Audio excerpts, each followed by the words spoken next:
I'm Mike Bell, Executive Director of the museum's Jenny Craig Institute for the Study of War and Democracy.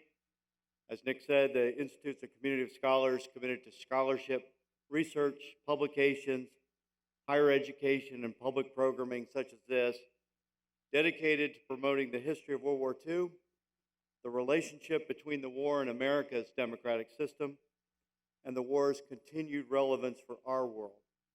As such, it is our honor to be part of this today. So our symposium kicks off today with a panel called Reel to Reel, Spielberg, Hanks, and the Search for Authenticity.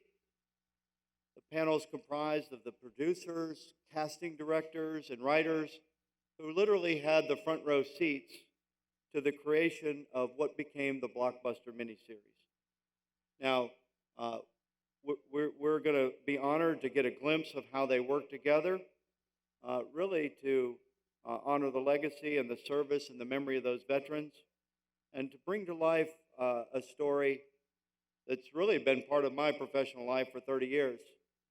A book that came out in 1992 that's has always been on my short list of professional readings for those that want this. And I should say I got this from my brother-in-law, who has been a infantry platoon leader in the 101st, and he thought that was the best thing he could provide me on my birthday. So I really got to say this has been a legacy that's continued on.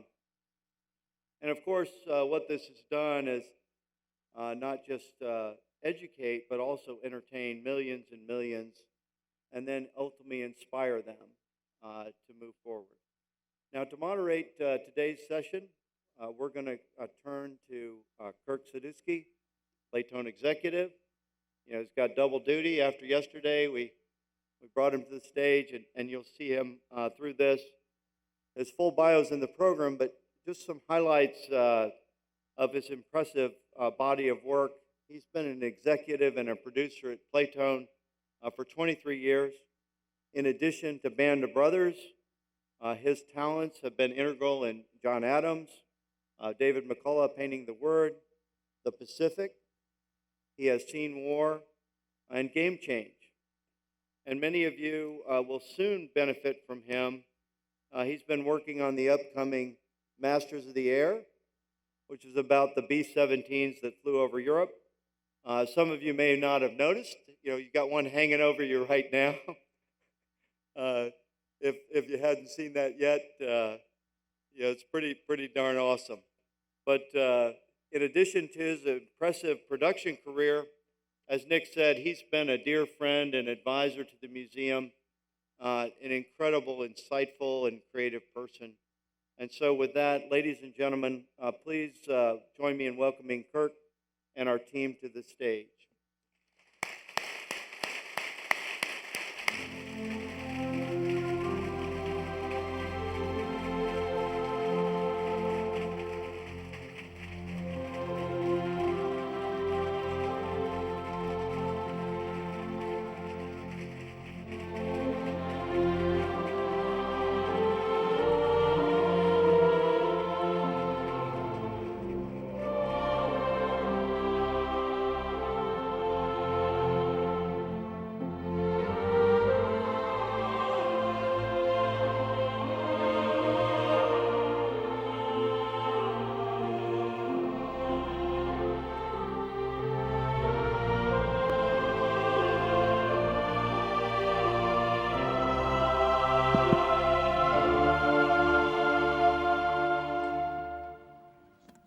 Thank you.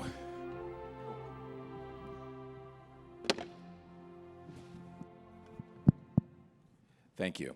Thank you. Thank you, Dr. Bell. And thank you, Nick. Yes, this is the twice delayed 20th anniversary of Band of Brothers, but we are happy to be here. Everybody's happy to be here.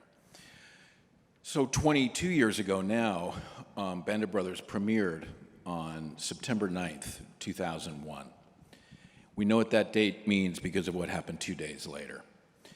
And it's relevant to us here because that meant that for the next 2 months of Sundays on HBO, America and the world could tune into America at its best, America, what America is capable of doing, and America's best citizens, of course, in Band of Brothers.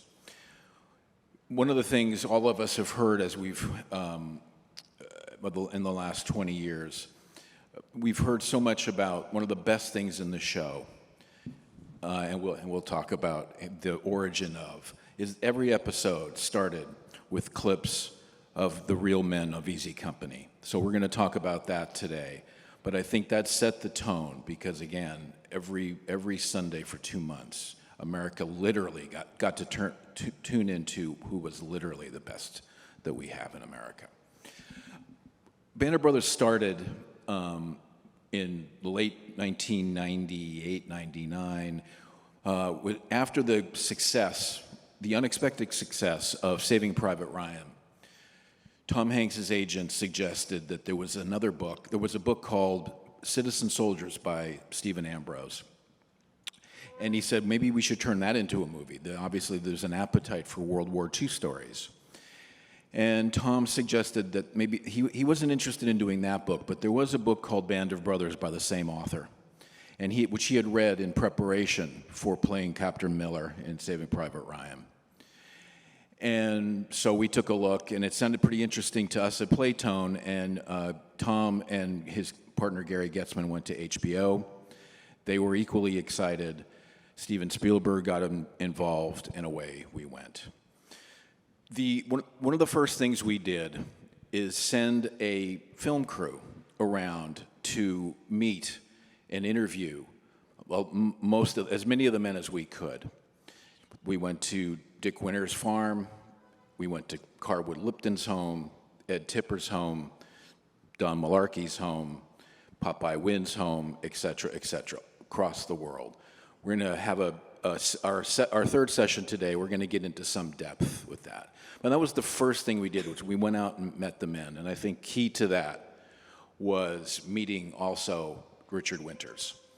Because Richard Winters was still the company commander. He still had a hold on his men and he was still their leader. And Richard Winters had also kept meticulous journals, maps. He had documented what he and Easy Company had endured and achieved. And I've talked to some of the guys about it over the years, and we're all convinced that Dick suspected two things: that one day the world really will want to hear their story, and second, one day his Homer, their Homer, would come along. Luckily for us, he kept all that stuff and just for us so that we could tell their story. The next thing we did after sending out the film crews is we were asked to identify some screenwriters who could take this book and these men and turn it into compelling drama. And so we met with and then eventually brought on board Eric Jenderson, Eric Bork, who had been already working with Tom, Max Fry, Graham Yost, Bruce McKenna, John Orloff. And it became, I know this has become a cliche with us, but they became a band of writers. And the next thing is we turned to Tony To to be one of the executive producers. Tony had worked with Tom on Earth to the Moon and with HBO. So we were pretty much putting the team in place, but then we had to do it. One of the first things we did was introduce Eric Jenderson to Richard Winters. And I'm going to ask Eric to tell us about that initial contact and initial relationship with Major Winters. Thanks, Kirk. It was, I found myself tasked with this responsibility of having to sort of break the first egg. And I did as much research as I possibly could in advance, and then finally sort of pulled up my bootstraps and picked up the phone and made this phone call to Hershey, Pennsylvania. And I just got Winters on the phone, and I kind of gushed, and I explained very rapidly who I was and what I'd been tasked to do and what HBO was doing and what Tom Hanks was doing and what a remarkable experience this was. It was unprecedented. We were being given carte blanche to tell their stories the way that it actually happened, and it was my responsibility as a designated lead writer to assemble all the facts, to get together with him to create a Bible that would be the sort of the first step in crafting this whole thing. I went on and on and on, and I finished, and there was this dead silence on the phone, and he said, "How do I know you are who you say you are?" And I realized at that moment that this was going to be a real journey, and I was about to meet a really remarkable man. I traveled to Hershey and met Ethel and met Winters. He and I always referred to each other as Winters and Jenderson. I could never bring myself to call him Dick. And he led me upstairs to his little office, his little sanctum sanctorum at the top of the stairs. And I turned the corner into the office, and he went to his desk, and he gestured to this leather chair in the corner and to have a seat. And I was about to take a seat when I noticed something behind the chair. And he was watching me like a hawk. And I said, "Are those what I think they are?" And he said, "Yes." He said, "May I?" He said, "Certainly." So I picked up this pair of Corcoran jump boots. And immediately, almost reflexively, I looked for the little tiny shrapnel hole that I knew would be there. And he saw that. And so he, I think, immediately knew that I had at least come somewhat prepared. And I put them back down. I sat down, and he looked at me, and he slid a document across his desk to me. We hadn't really exchanged many words at that point. He said, "I'd like you to take a look at this, first of all." And I picked it up, and it was a letter from Shifty Power's daughter to Winters, addressing one of the few mistakes that Stephen Ambrose had made in his book, in which Shifty had been blamed for something that he was not guilty of. And it had kind of destroyed Shifty. And because during the crafting of the book, Winters had been sort of the nexus for all the men, all of their reminiscences, all of their documented stuff had gone through Winters, then to Ambrose. He was sort of seen still as the leader of the company and the nexus for all this information. And so she'd reached out to Winters, hearing that there was going to be something maybe on television about all this, and could something be done about it. And I just felt his eyes on me as I read this thing, and I finished reading it, and I slid it back across the table, and I said, "I guess that's our first order of business, is to right that wrong and any others that might have inadvertently occurred, and let's get started." And so we started to talk, and it was the beginning of what would be develop into a profound friendship. And we worked together sedulously, nearly every day over the phone for 6 months, as he turned over to me all of the materials that he had. It was about a 6-foot-high stack of boxes that I would end up bringing back to Charlotte, North Carolina, because not only was he in possession of all the materials that had been sent to him by the other men for Ambrose, but also the publication of the book had inspired more recollections, more memories. And so he had just amassed an incredible amount of data, more than Ambrose had available to him when he wrote the book. And so it was all dumped on me. And then I began that process of working with him on a daily basis. So let's talk a little bit more about that. So you then started to write what we call a Bible, which was an outline of the series. And by that point, we had started to bring on some of the other writers, and you guys all had to collaborate. Talk about how you divvied up, if I can use that term, the episodes. Who decided to write what episodes, and even how did you break it down into episodes? Right. Well, the first step was all this work with Winters over about 6 months of crafting the Bible and getting to the point where we felt, and he felt, that this was a really accurate account of what had happened. And the idea of the Bible was to not necessarily tell the story and make the storytelling choices. That was going to be left to the writers. But to have all of the facts there. And it was broken down into 13 episodes initially. And this is what Winters liked to call the fact-positive account of what happened. And once that was done, and it was about a 270-page document, it was the ultimate, ideally, reference work for any any member of production, from writing to production design, because everything was there in the Bible, and fact-checked by Winters and some of the other men. And so with that document, we were then able to start to plan. And I think that I was given the first choice, and I just decided to pick episodes 1, 5, and 10. And Remind us which those episodes were. the first episode of Tekoa, and then Crossroads, which I felt a real responsibility to write because it's such an intimate story about Winters and this crossroads in his life, this Delta moment. Which was in Holland. In Holland, on the dike in Holland, October 5th, 1944. And then the final episode, which I had some exquisite help from Mr. Bork here. But so I picked 1, 5, and 10, the beginning, middle, and an end, and then left it up to Playtone and the other guys to pick their episodes. And I believe John Orloff just chose episode 2 and 9, if I'm not mistaken. Maybe I'm wrong. But how they were divvied up and who chose which episodes, it's still kind of a mystery to me. Eric, can you help us? Do you remember pretty much how you guys divvied the episodes? I don't. I really would defer to them to come up here and explain themselves. Well, they're going to get their chance later today. I Talk only about remember later. that I chose to write episode 8 because I liked the self-contained story of 8 that was in the Bible. Something about the beginning, middle, and end of that particular last patrol in Hagenau appealed to me. And so I picked that one to be the first one I would work on. And I know, the other guys came on board and choices were made, but I don't remember. Do you guys remember? Yeah, they're saving it for their panel, man. Come on. Well, meanwhile, while this all is happening, of course, there's there are other responsibilities. And so, as I mentioned, Playtone brought on an old friend, Tony Toe, to be co-executive producer and help Stephen and Tom and Gary produce the entire show. So Tony, and you, like I said, you had worked with Tom on Earth to the Moon.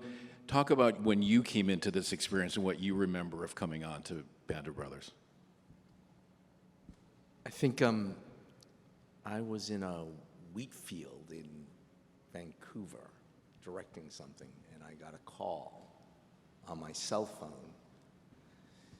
And it was Tom Hanks saying, I'm doing this thing called Band of Brothers, and we'd love for you to come on board. And I didn't know how to extricate myself from what I was doing because it had been a show that I had developed and sold to Fox. But when Tom Hanks calls you, you go, yes. And I remember seeing what Eric had done and knowing about Graham Yost and Bruce McKenna and John Orloff and my old friend Eric Bork. And I knew we were really in good hands with great storytellers. And that feeling that Tom and Stephen and the writers inspired in all of us to honor these men, I think that's what drove all of us. And of course, another major component was who's going to play Richard Winters, who's going to play Bill Garnier, who's going to play Ed Tipper. So we went to Meg Lieberman, who is a legendary casting director, and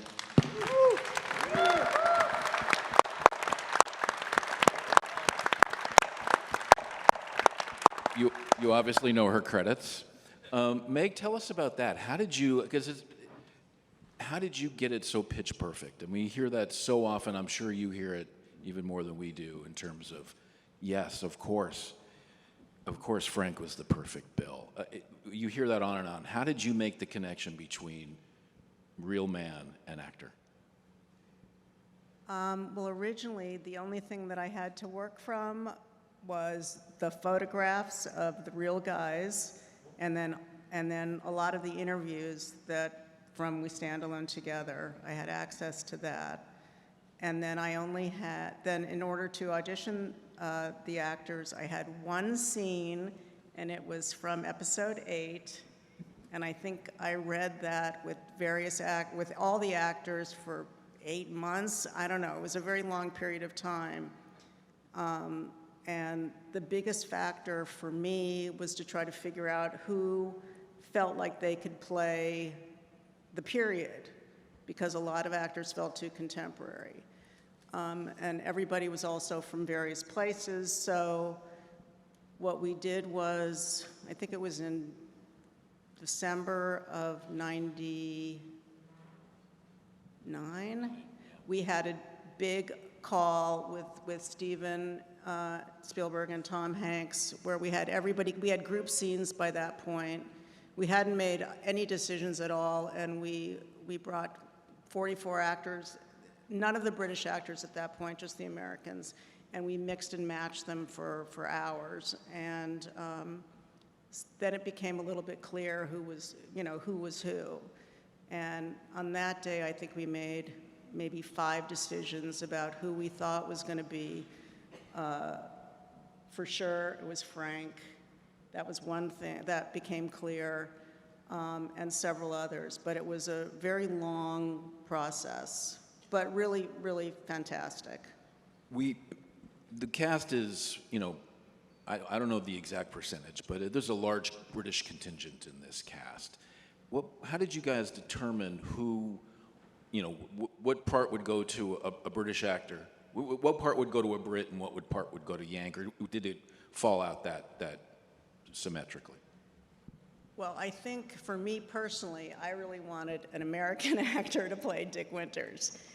And we had lots of conversations about that, but at the point where Damien became, because we were simultaneously casting in the UK the whole time. So once we started really looking, once we had choices here, we knew we were going to have to cast a lot of actors out of the UK. It didn't ultimately make sense to not. But well, tell the people why we had to cast so many actors out of the UK. Because we were shooting in the UK, and that's a big part. Yeah, I don't know how these things are ultimately decided, but I work on a lot of stuff that shoots out of town, and you just look, for the main guys, you want to have, the bigger roles, you want to have Americans, or that's sort of what you think.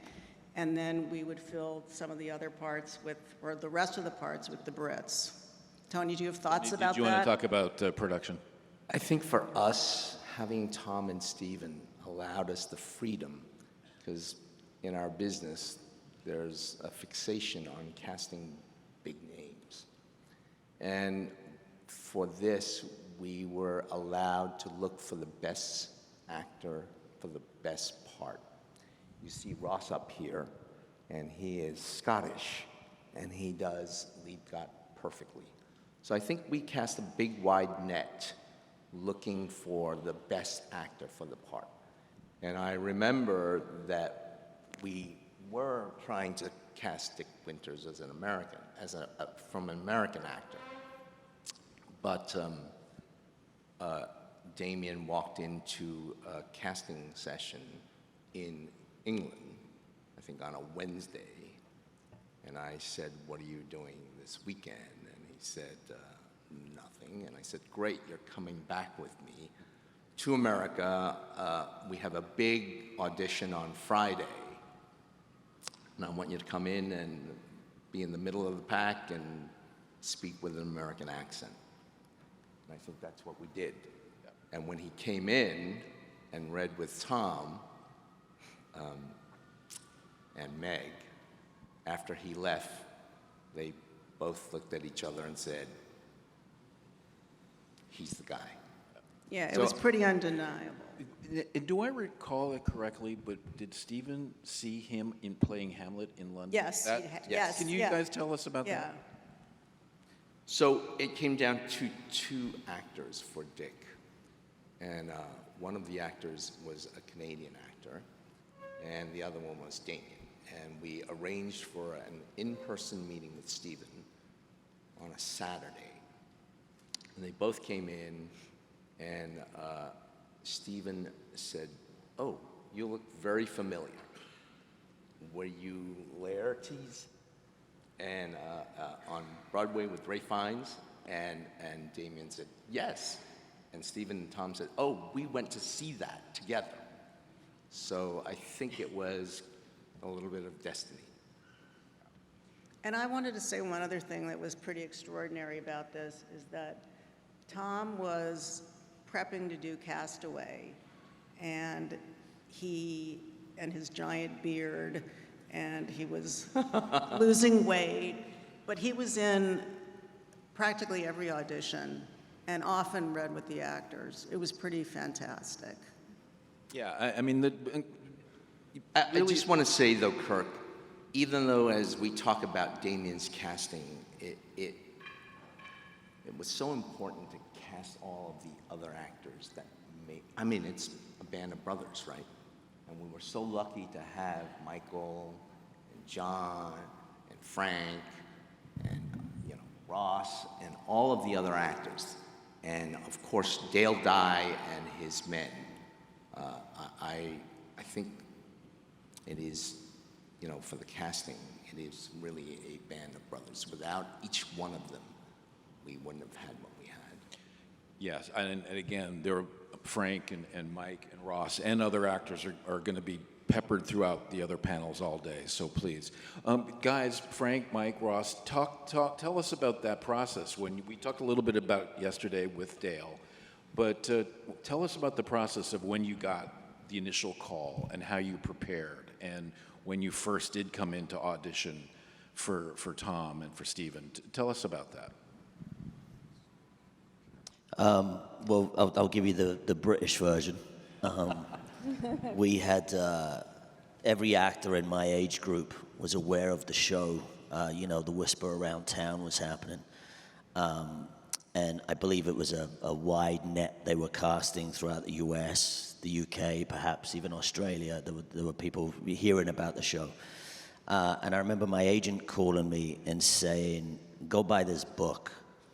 Now, I had a relatively good education, so I knew much about World War II.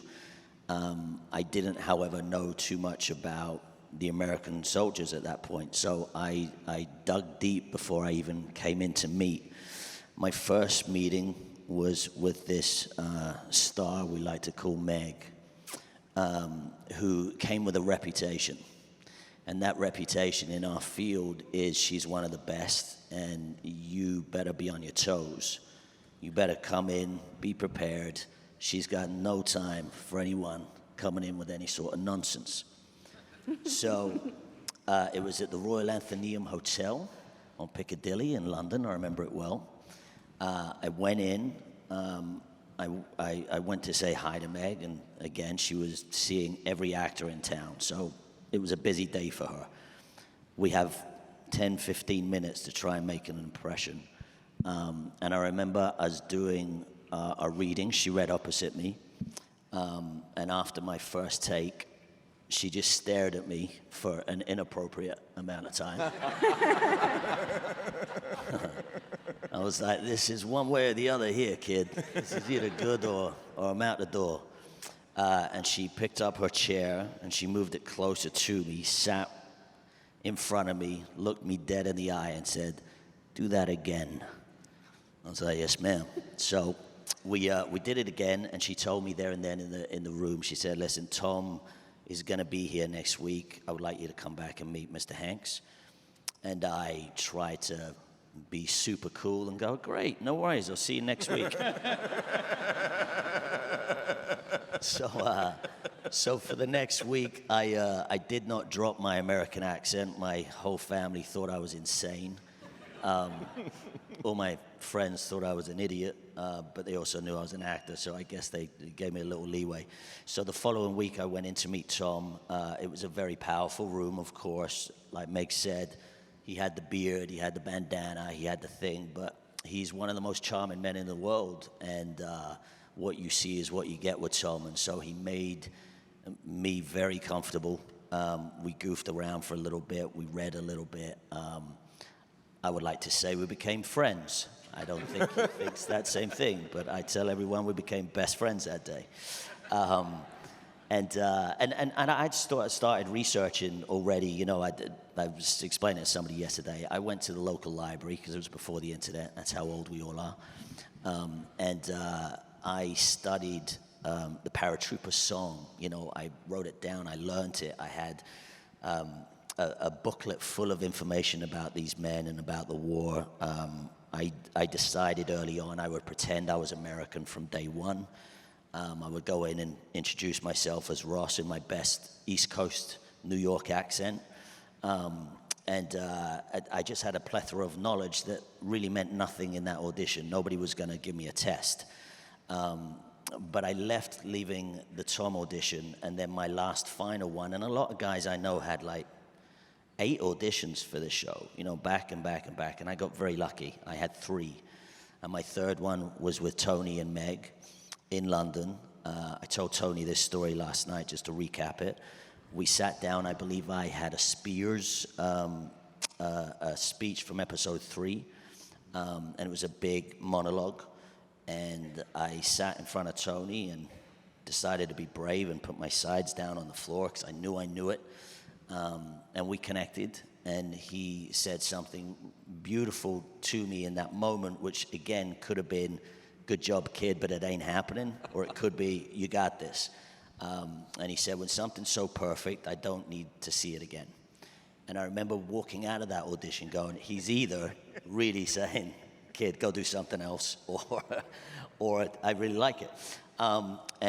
Just as I was leaving, Meg said to me, "Ross, where you from again?" And I knew she was trying to get me to admit that I was a Brit. And I turned around and I said, "Yonkers." And I walked out. Before we get to, thank you, Ross. Before we get to Mike and Frank, how did you pick Ross as Liebgott, a cab driver from San Francisco, and you're picking this young Scottish boy? How did you make that connection? I don't know that I have an exact answer for that right now, but it was the whole, you know, Tony has said this project was sort of touched with fairy dust. I mean, it's ultimately alchemy. I think in the case of Liebgott, I think all the characteristics of what he brought to what he auditioned for, and just and with a lot of the actors, we just figured out, it was like a puzzle that we had to figure out who was going to be who. And at the end of the day, you know, it's a word I use a lot in casting, which is it just became very organic. Frank, Meg said you were one of the first, if not the first man cast. Tell us about that and how you got to know Bill Garnier. I'll try to tell you 3 quick casting things. That I got the first audition. They said it's Band of Brothers. My great uncles had served in the Pacific. I was very interested in World War II. I went to Barnes & Noble, and I read the book standing in the aisle before I started to read it, and I just read the whole book. Yeah, I bought it. I bought it. Stole it.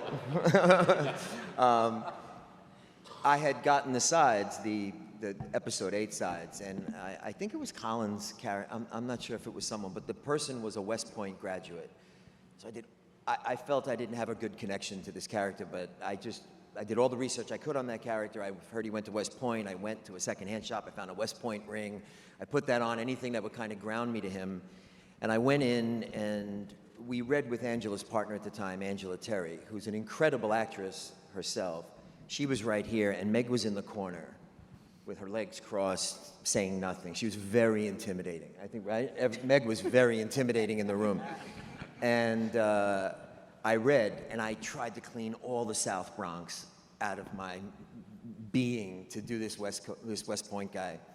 And when I got done, she said, "You know, Frank, some of these guys are going to be dead-end kids. Could you do an East Coast thing?" I said, No. "Let me think. It's a stretch, you know." And I just felt like, yeah, I got a shot, you know.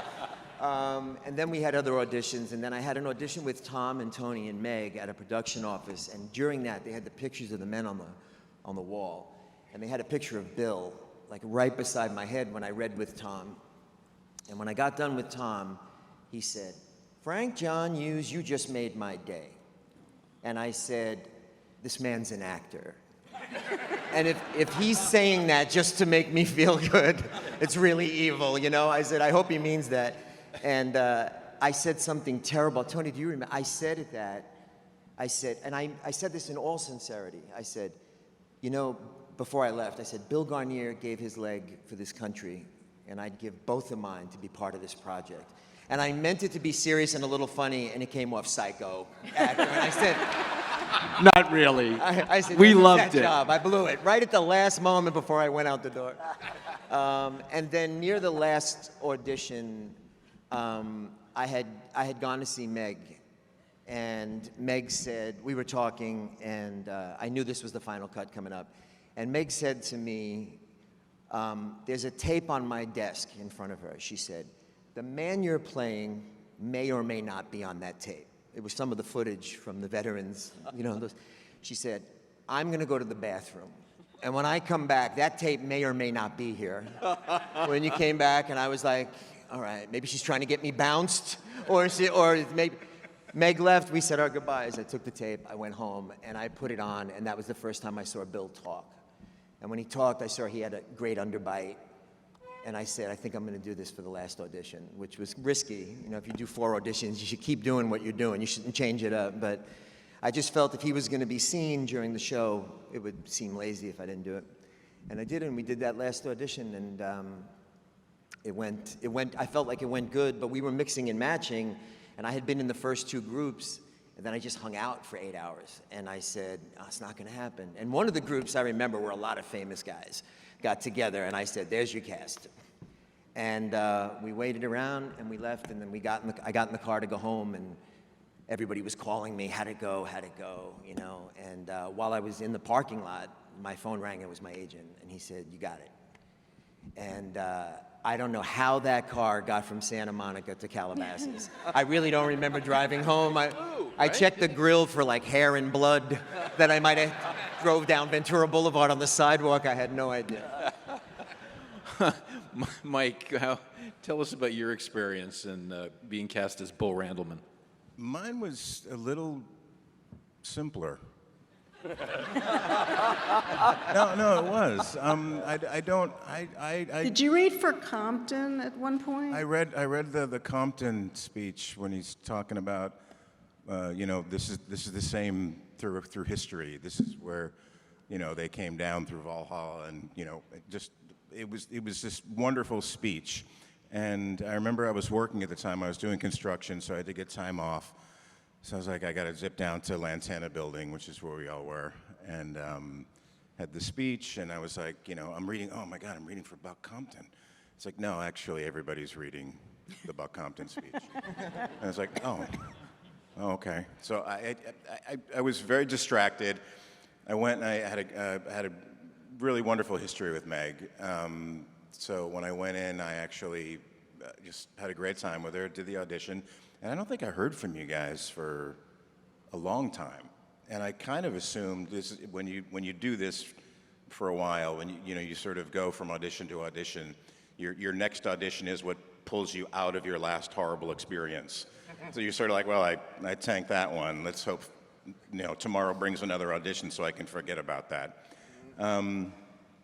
And then about, I think 3 or 4 weeks later, I get a call and they say, yeah, they're going to do this mix and match. You're going to meet with some of the other guys, and Tom and Steven are going to be there.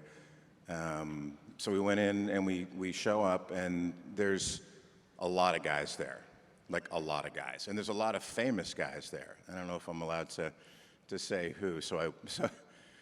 There may or may not have been Rick Schroeder sitting there, may or may not have been reading for Dick Winters. And the whole cast from The Outsiders. It seemed like there was this sort of like group of famous guys, and there was a group of guys that I knew. And the famous guys went through their thing, and you kind of walk in. Again, another thing with the actors, you go into an audition, you show up, and you sit down, and you're like, huh, Rick Schroeder's here. I'd cast Rick Schroeder. Rick Schroeder's got the job. I guess they're just being nice to me. So you see all these guys go through, and then they all leave, and then we all come through, and we did this sort of work session with Tom. And at the time, they were toying with the idea of actually dealing with, in the first episode, with dealing with the men sort of on leave and having some stuff with family stuff, and not just the men, but it was like the men and the men in town. They had this scene, as I remember, in a diner, where all the guys, there's like all these guys on leave, and we got a day pass, and there's one waitress, so everybody's trying to get her attention, and talk to the cute girl, and you see, as you realize through the series, you realize why they went away from that, because what it does is it detracts from what the men were going through, the bonding of the group. But so we started doing those scenes, and I'm sitting here in this audition with a bunch of other guys. Tom is reading with us. Stephen is on some huge, mini cam, filming everything, handheld, tripping over light stands, and he's like, "Oh, Joe, let's do that again." And you're like, Steven Spielberg is.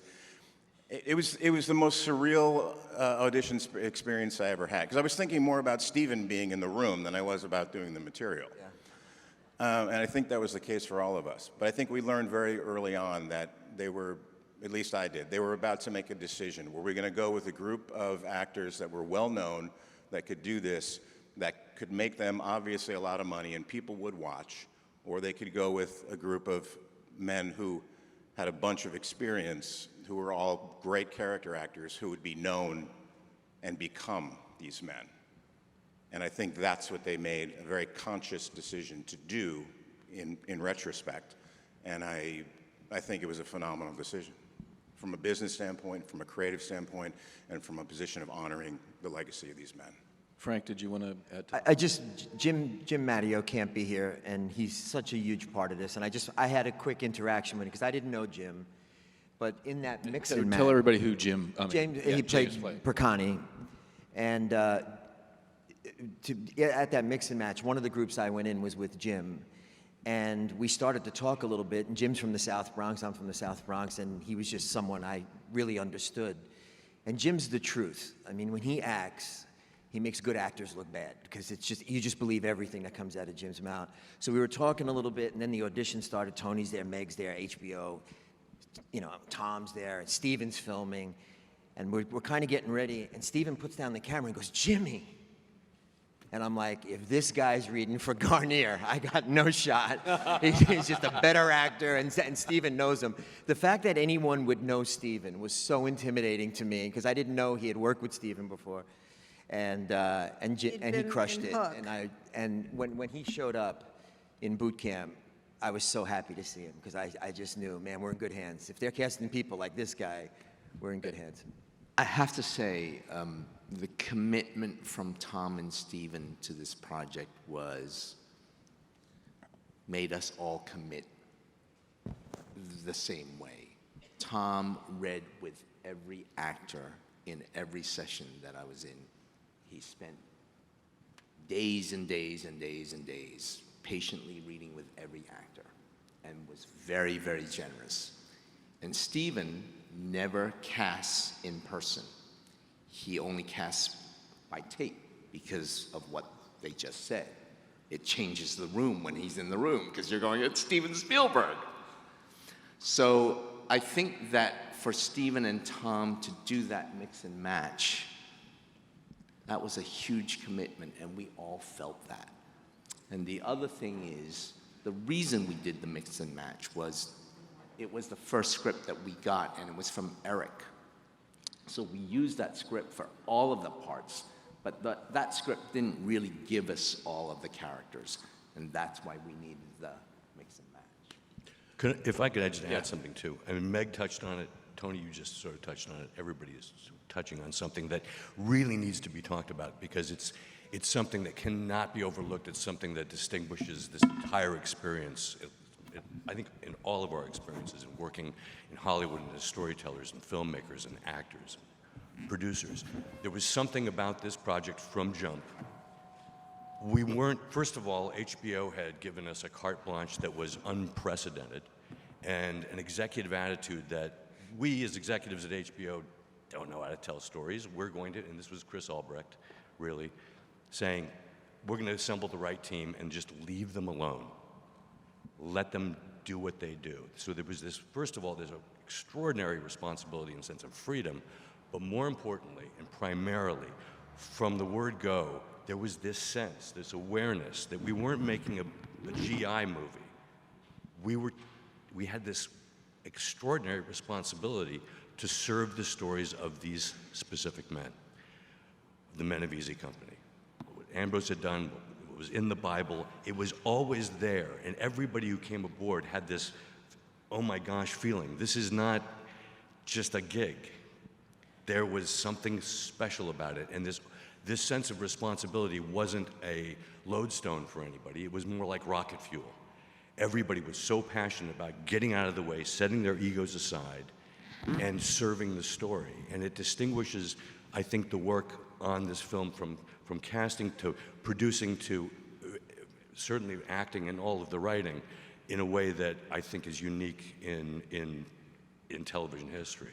I want to pursue the writing process once you guys had decided on your episodes and then how you proceeded from there and how you interacted with not just Major Winters, but Bill Garnier and Babe Heffron and on. But before that, yesterday, John Orloff asked me, how did we get Richard Winters to trust us? Eric, you had said earlier, when you met him, it was basically show me.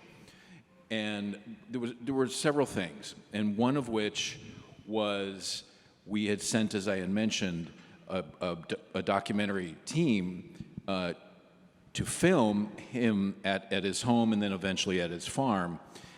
And Jody and Mark and those guys, again, who you'll meet Jody later, I think we won his trust that way because they knew what they were talking about, and they were really interested in telling his story the way he would want it to be told.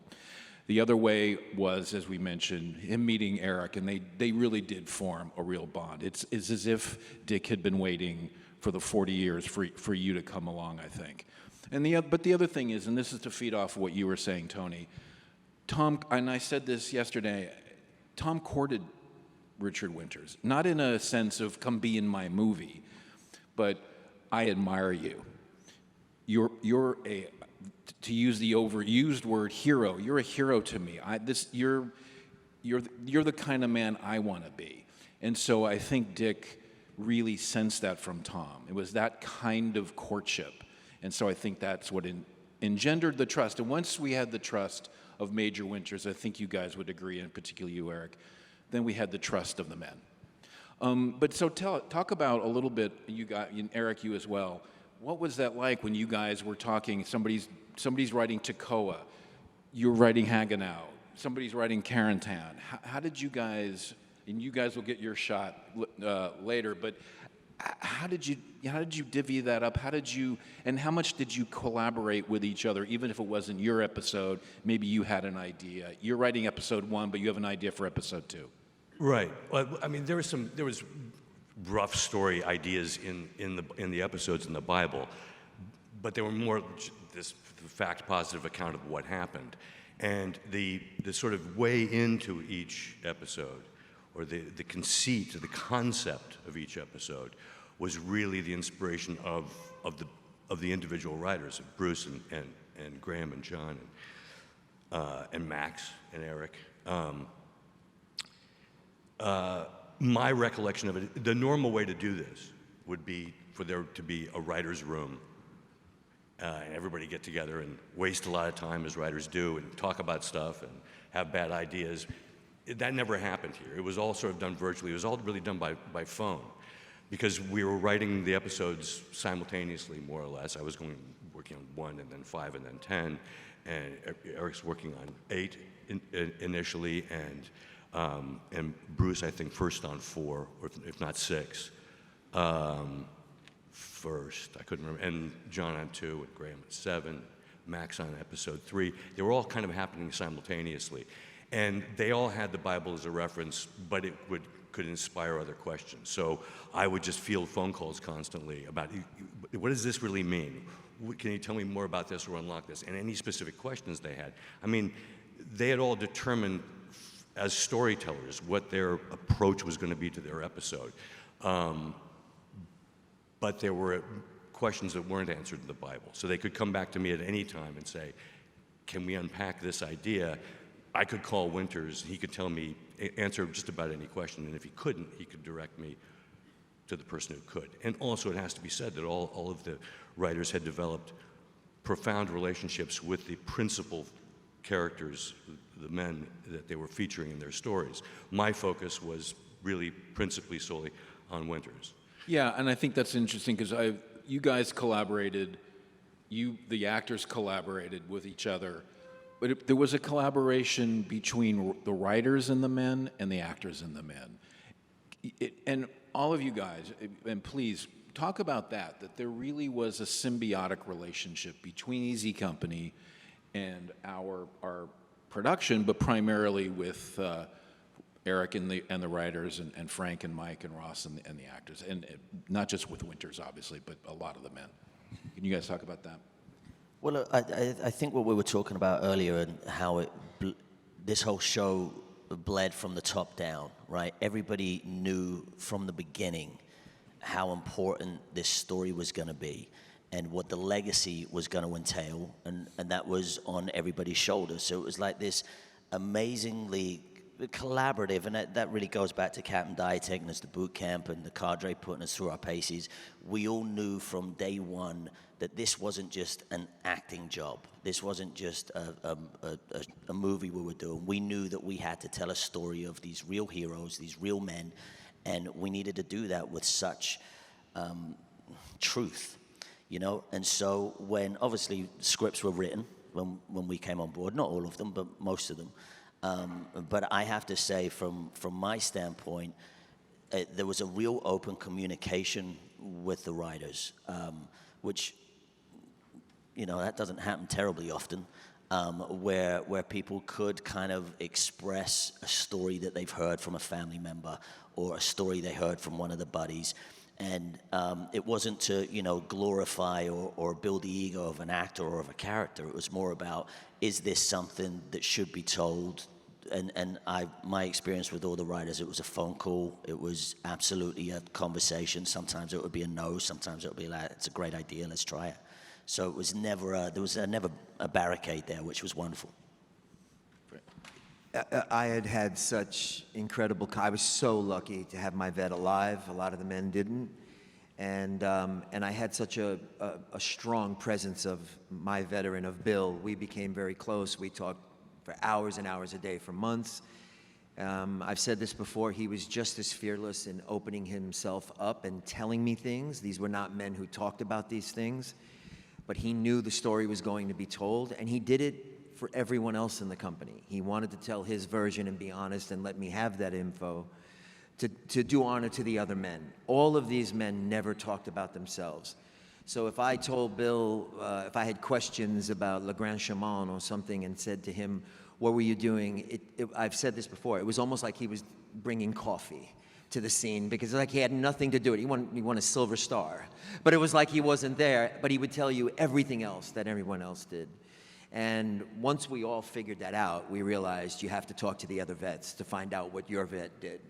And then you would call Carwood, Lipton, you call Major Winters, and they would talk endlessly about every man's heroism, but the man wouldn't himself. And because I had that access, like I would remember calling Eric and saying, Bill told me this.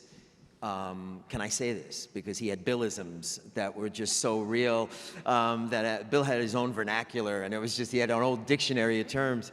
And again, it wasn't ego. You're not trying to steal a scene. It's just, he's telling me he said this, and Eric and the writers had no ego about if he said it, say it, you know, which you don't find a lot, you know, that people, so it was a very collaborative relationship that way, that he was, and everybody was so researched that no one was threatened by anything that a vet may have said a certain way to put a little mustard on something to make it more them. Everybody was very open, so, but the other vets were invaluable. You said little mustard, and it's interesting because sometimes you would get like a little flavor, but sometimes you would, and this was from the whole process, I think, from from Ambrose doing the book, and then the guys, some of the guys weren't interviewed, so the stories weren't told. And we actually were able to get a hold of some of the other guys for the documentary. And then I think that as it unfolded, and as Frank was saying, they realized the story is going to be told. If I don't say anything, my part's not going to be told. Now, I'm not saying everybody was able to do that, to correct a wrong, but it was amazing to me that our writers were so open to, this information is coming in and changing daily. And for me, one of the things, I remember getting a call, hey, we just found out that you were actually in this scene when the NCOs signed the paper saying that they were giving up their commissions. And, I think I had the day off the next day. And they were like, hey, we're doing this thing, can you be in? You were like, yeah, of course. I think 3 or 4 guys who were not initially written into that scene, not because they didn't want them there, because nobody knew they were there. And then when they found out, the writers are just like, absolutely. Yeah, do you need us to write anything for it? No, I just need to be there. And the willingness to do that, to change the story, to make it correct, and not be locked into something that, I wrote that, so that's what it's going to be. You never had that sense. You always had the sense that everybody was trying to continually honor the men and the changing story. And the reason the story was changing was because more correct information was coming in.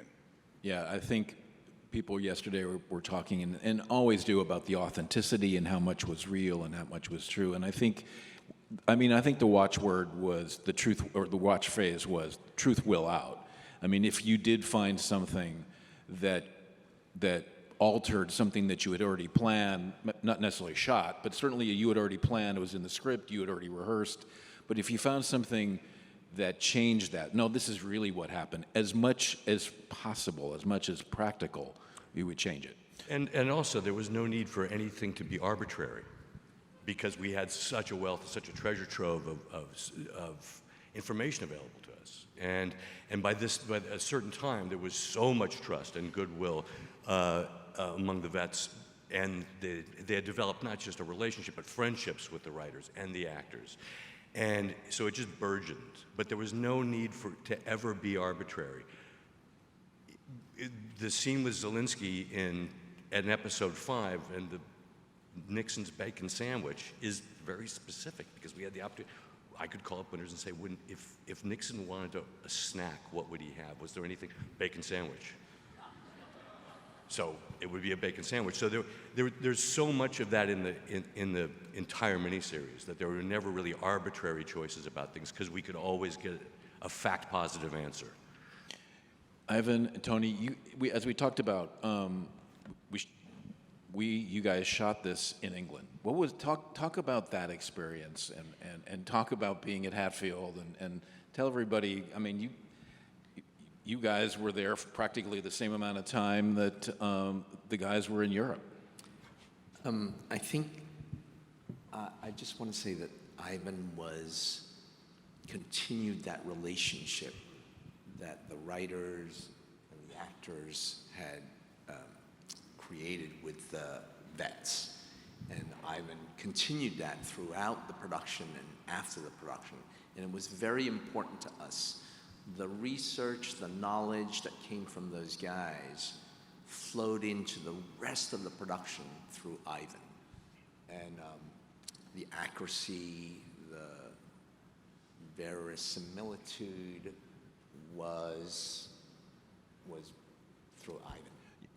You became pretty good friends with Richard Winters yourself. Tell us about that, because you were very much, as Tony said, a direct conduit to on set, on location. Talk about that.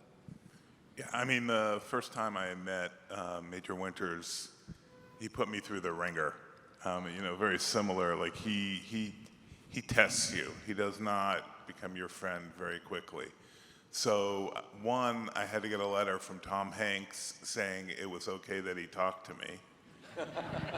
2, I had to read Undaunted Courage overnight and give a book report to him the next day. And I'm not making this up. But after that, we became very close. And You know, I went to visit him in Hershey. You know, when you talk about at the farm, you know, every time I hear the line where, you know, I want to spend my years in the farm, you know, I spent time in his farm in Pennsylvania with him and his wife, Ethel. And, you know, so if there was a question on set, literally I could call him up. My most amazing experience was when I thought I was going to be in Europe for 10 days. I ended up being there for 5 years. I literally packed a bag to go to Europe and retrace each company's steps. And I think the most remarkable thing I was able to do was I had a cell phone and I had Dick Winters, Major Winters' number. And if I was at the Eagle's Nest, I would call him and I would say, okay, walk me through it. Where were you? Where did you stand? When you were in Paris, where did you walk? Tell me where you walked and I'm gonna go retrace your steps. You know, when I was in Bastogne, I did this throughout the whole thing, and it was really one of the most amazing experiences to be able to retrace the steps of Easy Company and have access to the you know, the guy that was leading these men. So it was amazing. Tony, again, you said you guys were there for quite a while. Again, what was the experience of that being in England for such a duration with these guys? And the conditions are not always great in England, as we know. So tell them a little bit about it. It was the wettest year in 75 years when we shot Band of Brothers. And I think the guys will agree. It added a certain texture, it added a certain tone that I think was really important to the show.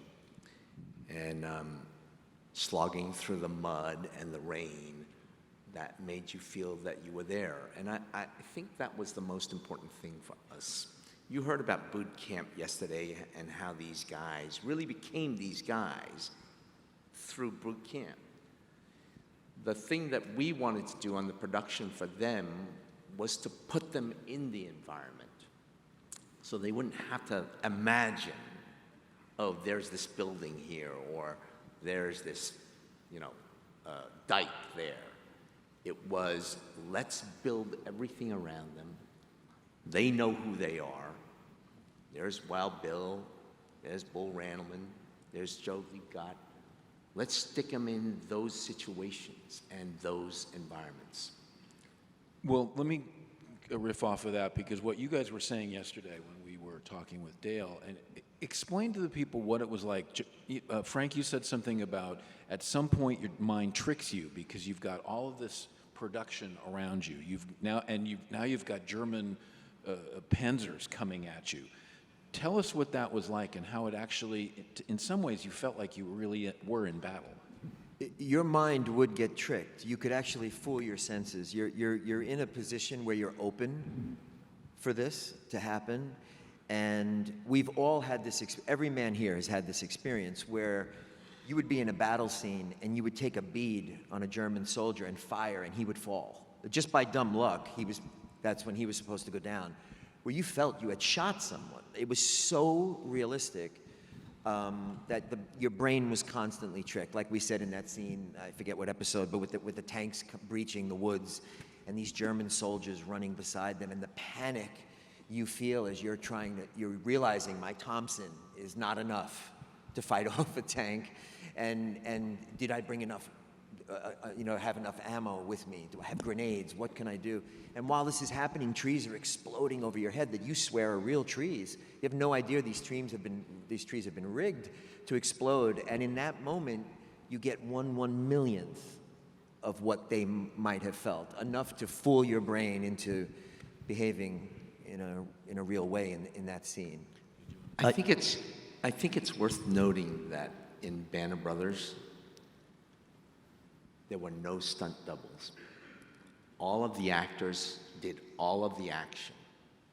We tried to make it as safe as possible for them, working in concert with Captain Dale Dye and his men and the stunt team and the special effects team, so that the explosions, the bullet hits, all of that was rigged so that these guys, and we developed special explosions, that these guys were safe to be near it, but still felt the impact of it. And I think that's the reality that we... Mostly safe.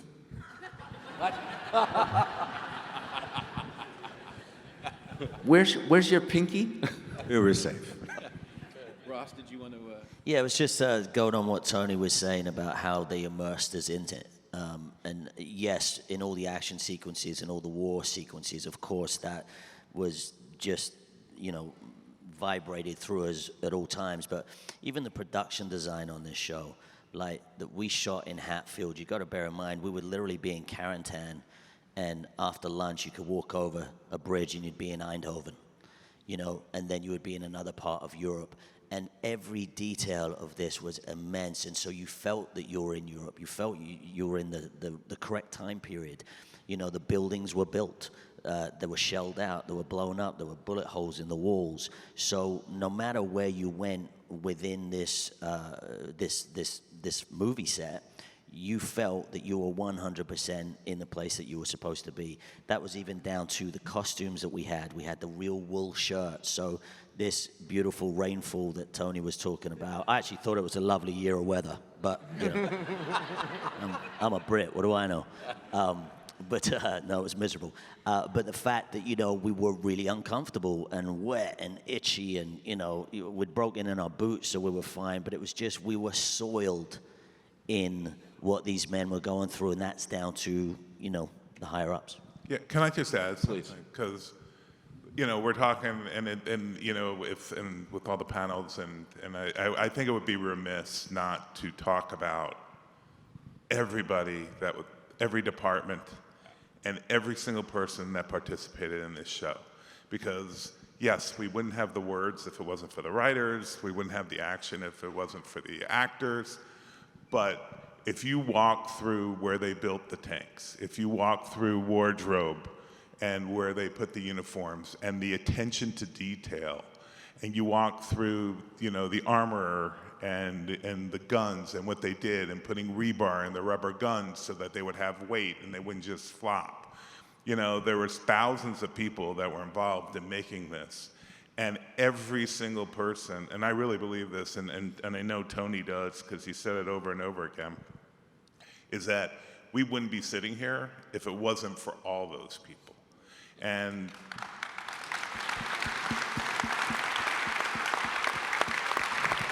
because it's easy for the people on screen, that's all you want to talk about. Oh my God, it's Lead God or whatever. I mean, you get a lot of attention, Ross.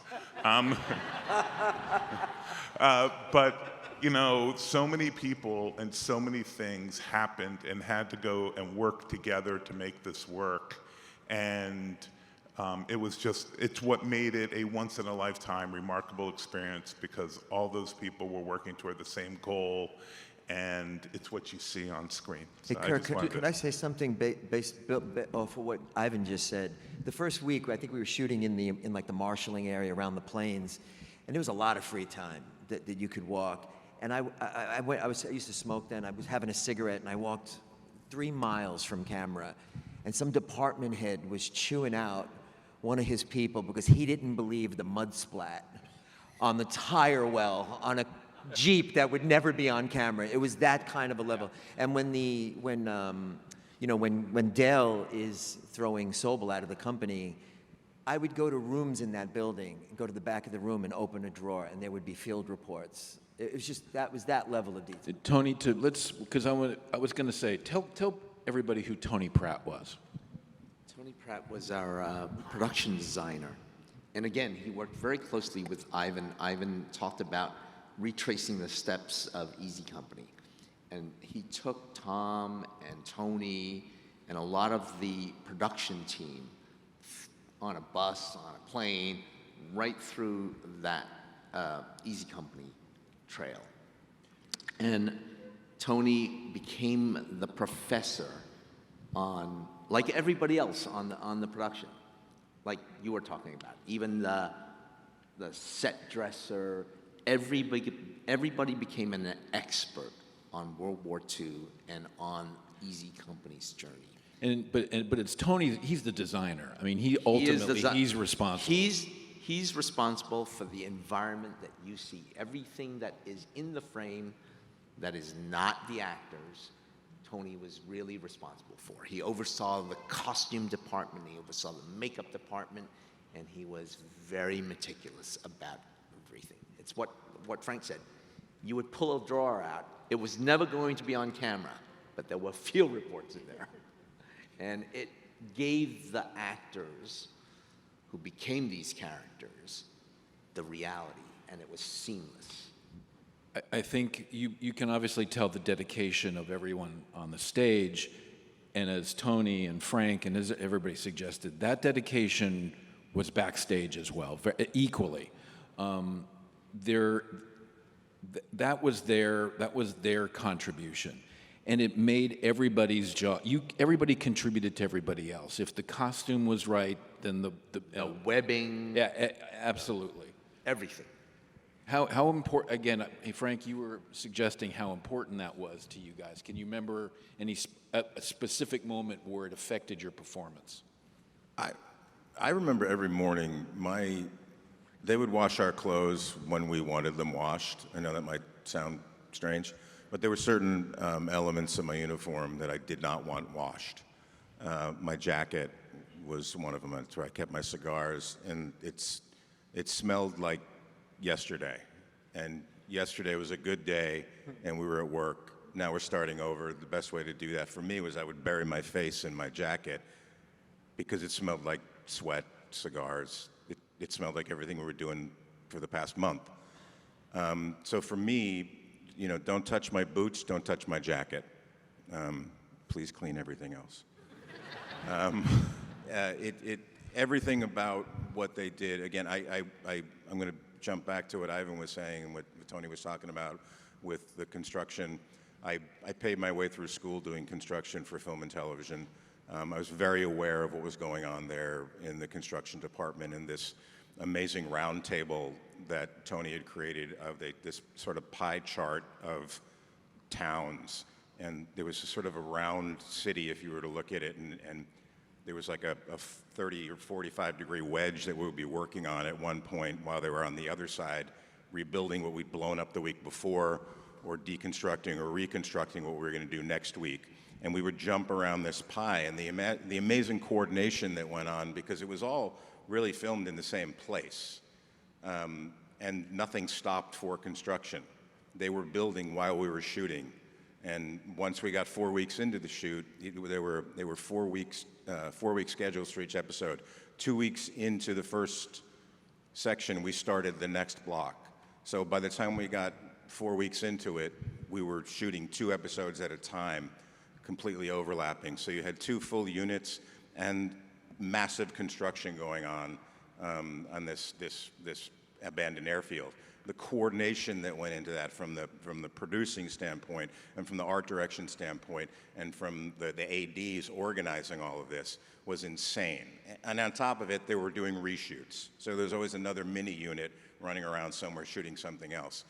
It was such a machine at so many levels that it became, in your mind, what must have gone into sort of the war effort. Everything that we were around was the only focus, the only job of it was to make this project. You were fully immersed in it. Thanks, Mike.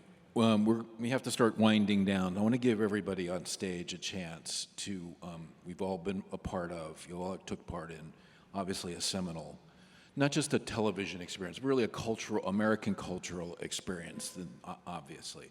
So, Eric, I'm going to start with you. What has this, being part of Band of Brothers, what has it meant to you, to your life, and what do you think Band of Brothers really is?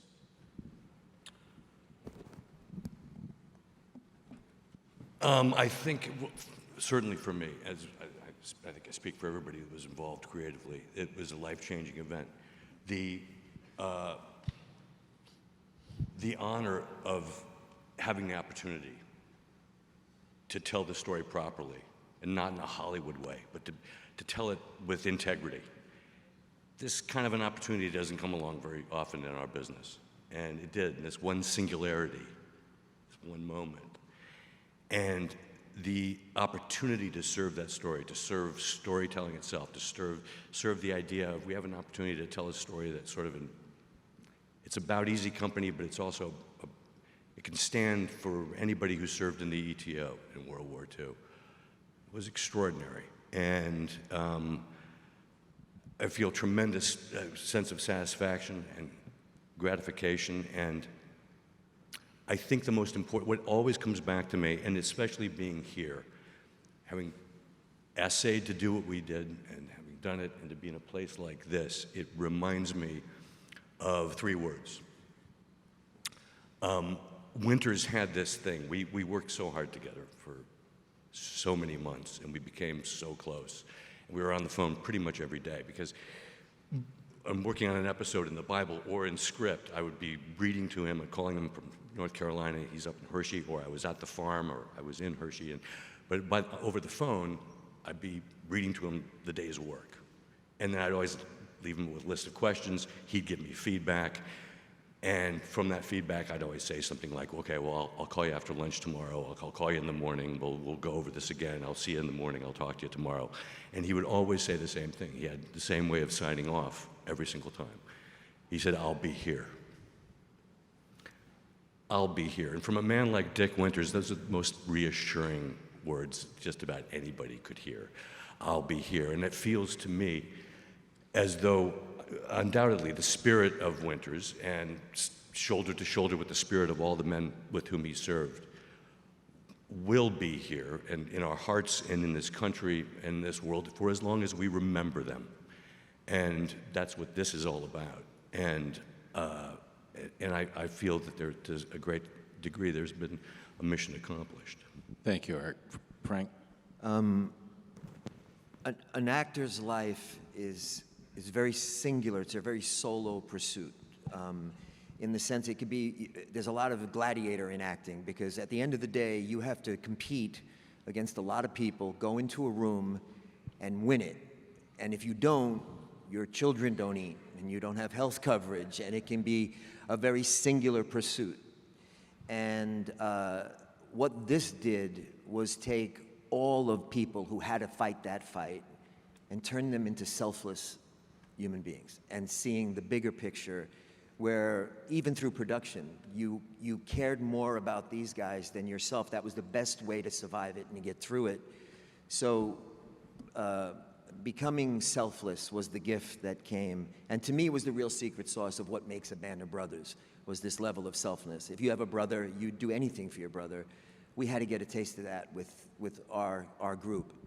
And when you get that going, you know, you start to feel a little bit of, you know, we happy few that are involved in this, are in this beautiful cocoon where everybody has the same commitment to save drive and the same intention. And that's just impossible on most projects. Very rare. Eric? Yeah, I would certainly echo everything that everyone has said about the teamwork, the camaraderie, the feeling of responsibility of what you've done, but a slightly different spin on it maybe for me personally.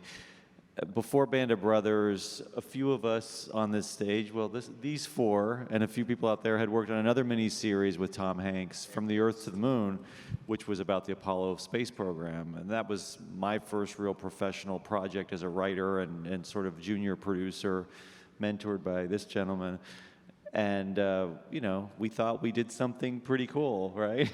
It won the Emmy for Best Miniseries. It won all the other awards for Best Miniseries that year.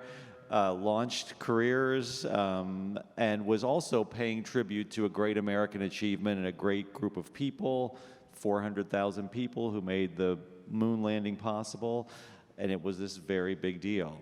So then a couple years later, Tom is like, you want to work on Band of Brothers? And so it's like, oh, another one of these. Okay, another historical miniseries. All right, what's Band of Brothers about? And so fast forward to years later, Band of Brothers is this cultural phenomenon that From the Earth to the Moon, I sometimes have people say, oh, I love that miniseries. I really like this episode. I'm like, really? You saw that? You know, it feels like just this thing we worked on a million years ago. Whereas Band of Brothers, is like The Godfather or something. I mean, we would always talk about The Godfather and other things that we loved and how they were touchstones and how, can you imagine being part of that? And the awe would be the single word for me, the awe of the people out there who love it, who still love it, who when they find out you worked on it, were like, you worked on Band of Brothers? Oh my God. And I always have to say, and it's true, well, I played a role that meant hundreds of other people, as Ivan said, were involved that, need to be recognized. But yeah, I did some of it. Sure. and I'm proud but more humbled that I got to be part of something that's resonated, I think even beyond just probably the diehard type of people we have here who are really into World War II as a subject, but just beyond that. So, yes, it's international, of course. Tony, do you have a? I was lucky enough to work with Tom and Eric and Matt, Graham, Yost, and Ivan on From the Earth to the Moon. And I think there's a preoccupation that Tom has that has infected all of us. It's this examination of the human spirit that will overcome, and this brotherhood. In both those series, you see it, and in the Pacific. I think that brotherhood, that spirit of, that human spirit to overcome, that's the experience we got. And we were inspired by Easy Company and that Band of Brothers. And in some way, they gave us, all of us here, all of us who worked on it, the thousands of people who worked on it, a sense of that. And it'll be something we'll always treasure. Thank you. Ivan? I have two quick things. One, I got to meet Babe Heffron and Bill Garnier. So I ended up becoming very close to them. And I went to the track with Babe after we finished shooting, Babe and Bill, in Philly. And, they are the most humble, every time I got off the phone with Babe, Babe would ask me, do I need money? Like, I'm okay. And, he'd pull out this wad of ones, which I have. It's a wad of ones, it's like literally $25 in ones. But he'd always ask me if I needed something. And when we went to the track, and I've told a few people this story, but went to the track, and I won $100. And this is over 20 years ago. And I still carry the $100 bill in my wallet to this day that I won. I had it here 2 minutes ago. I better have it. Yeah. That I won at the track with Babe. And I'm reminded every single day of their friendship and what they did for us and for this country and all the veterans and everybody that's serving today. This is a constant reminder to me of the cost of freedom and what we that we are allowed to meet today. It's because of these men and these people that serve our country and the veterans of World War II. My grandfather was in a concentration camp, and, I watched Landsberg, and, you can't watch it without just bawling, right? And this show has just given me even more of a personal connection to, it's just, as we say, it's the gift that keeps on giving. It's amazing, and it's been an amazing experience, and this is the reminder. Thank you, Eddie.